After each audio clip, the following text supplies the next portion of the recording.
Hi, Kyle! Kyle! Kyle!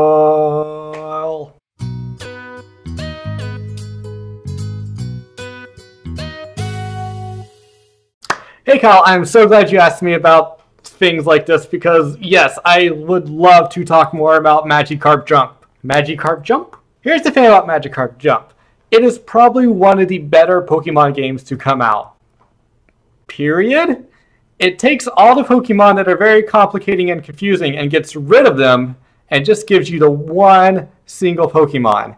So immediately you've caught them all. You don't have to go find 500 more. It's a really fun game. And the great part about it is it works kind of like where your Magikarp is a racehorse where you only run it so much and then you just get a new one. You just replace that Magikarp with something else, another Magikarp.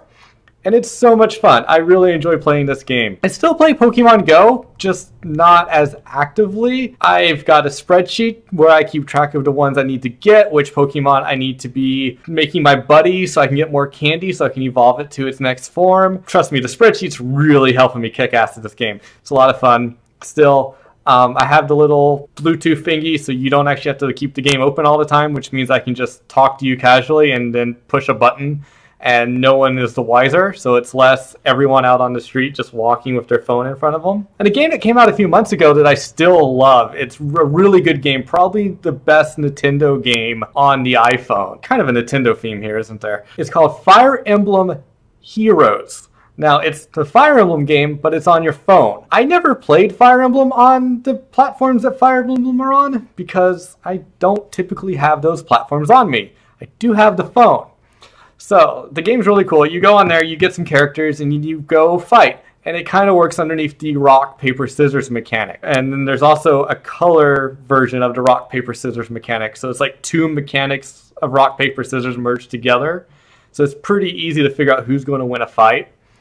And you can just basically speedrun that game, but it really comes with like collecting the characters you want and then kind of getting through the end game of it, which is incredibly difficult, and I'm still kind of working on. But all these games are free to play, so every day you come into the game, there's new stuff to keep you occupied and to get you going. First thing I do in the morning is I launch these games, I get the morning daily bonus. Then I go on and play these games that I really enjoy and I get a lot out of. I have been taking Japanese lessons here in San Francisco for a while now, and last week, when I showed up at class, there was an emergency where they had to keep people out of the building. And as of yesterday, I was just notified that there will not be class for a few more months because this is some major issues with the building. And I'm really bummed out about that. But I hope to keep my skills up and going through apps like Memrise.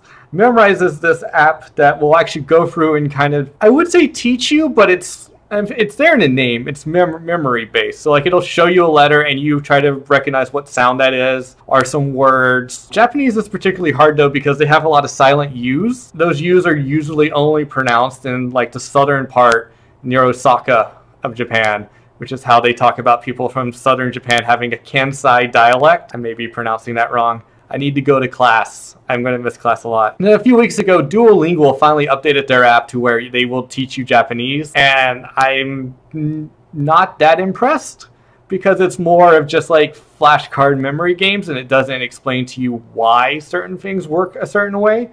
But that's just where I'm going to have to fill in on my own. These games are incredibly useful though. I remember getting a level in Memrise and Duolingo like that was very similar to the lesson I was having in class that week. So they were very helpful in like kind of drilling that home. And then there are times where I go to class and it's like, oh, that's why Duolingo or Memrise was asking me to do something a certain way. I kind of like having that around and it helps keep me going. I just wish it was more like thoughtful in how it taught because there's really no conversations with you in those apps. Here's a quiz, answer it. Did you get it wrong? You'll get it right the next time because you'll learn to fix that mistake, I guess.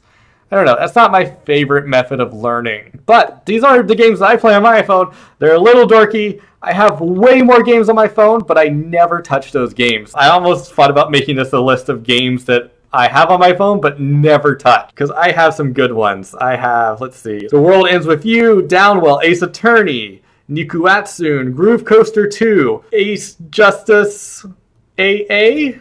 I guess that's the sequel to Ace Attorney. I've barely opened those apps And they probably all have blue dots where they've been updated more recently than I've launched the games. I'm not the biggest gamer on the phone. I tend to do more reading and stuff, which is why, like, if you look at my home screen, it is basically Kindle app and the Viz Weekly Shonen Jump app. Comixology is, of course, on there. Webtoons from Line.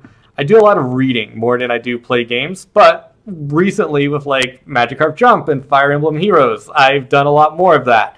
And it's kind of reminding me this thing also does games. Are these games interesting to you?